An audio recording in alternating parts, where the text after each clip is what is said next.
why B2B marketers are editors. Hit the down or go? Down.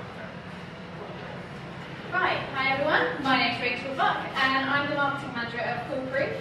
For those of you not familiar with us, we're a design agency founded here in Norwich. We've got another office in London and a third in Singapore. I've been working with Foolproof for what will be 6 years this Christmas, but I'm not a marketer. And that's because B2B marketing is about attention. It's my job to put Foolproof on the map, to make them stand out in what is actually a competitive marketplace.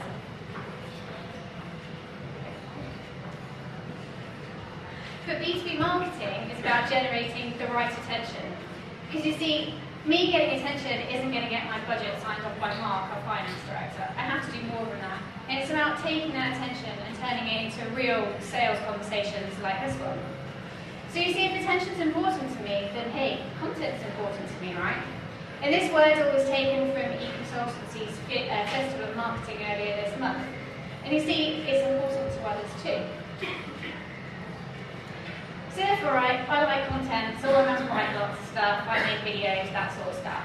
Well, no, because I'm not a marketer, I'm an editor. So therefore, I manage the process by which we create content. So I'm not an expert, right?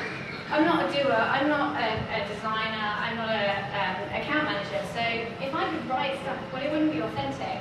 For it to be relevant and engaging to our audience, it has to be written by the doers, and these are my experts. So I'm not a marketer, right? I'm an editor, I'm not bagging on about. But what does an editor actually do? It kind of boils down to three main things. We plan editorial editions, commission the writers to write stuff for those editions, and then edit. So starting at the beginning, an editor will start by setting the editorial vision for a publication. Well, I'm working to a yearly plan, so I'm not going to set an editorial vision. I'm looking at the content strategy. And that will be getting themes that are relevant to my audience and also advances the wider business strategy. So an editor is working to a flat plan. Well, I'm not going to work to a flat plan as such. But the editor is looking at creating a vision and then turning that into a production schedule. So I'm not working to a flat plan. I must be working to an editorial calendar and a pipeline.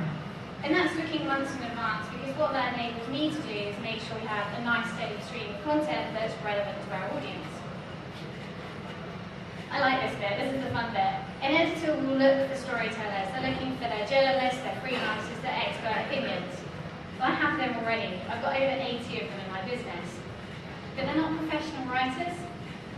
So therefore, I hear this question a lot. I don't know what to write about, and I know that Rachel's going to be on my case if I don't find something to write about. They don't believe that what they can do is possibly of interest to anybody else, because they do it every day. They're used to that sort of stuff. So it's my job to show them that it is. And I like this question. By asking questions like, what did you do yesterday? It turns their mindset off. They're no longer thinking, oh God, Rachel's contacting me again, I need to write something. They're thinking about their job, what's relevant about it, and why it might be of interest to others. But you also have to inspire them. No one can be creative in a vacuum. So you have to share stories with them, things that will spark debate, things that means that they will actually talk about it amongst themselves in the business, and then they might come up with something that actually builds on that story. You then need to triangulate it. It's a bit of a funny concept, this, but take what your experts know, what's happening in the media, what are your media trends, but then also apply that to what's happening with your audience. So for us, it's our clients, what they're interested in, what problems do they have. Then like an editor, I'm taking that content and I'm tweaking and tuning it, I'm proofreading it, I'm checking it's factually correct and getting it ready for their publication. But remember what I said earlier, you're not working with professional journalists. Heavy-handed editing will knock the wind out of them, and trust me, it takes a really long time to build that trust back and to get their confidence back. So you really have to tread carefully when you're editing their content. Oh, I hear this also an awful lot. If you don't make it part of their day job, they just won't have time to do it. So you have to get the belief and the support of the organisation behind you. And that includes having the line managers get it written into their objectives and create time and space for them to think and create. And the hard work will pay off.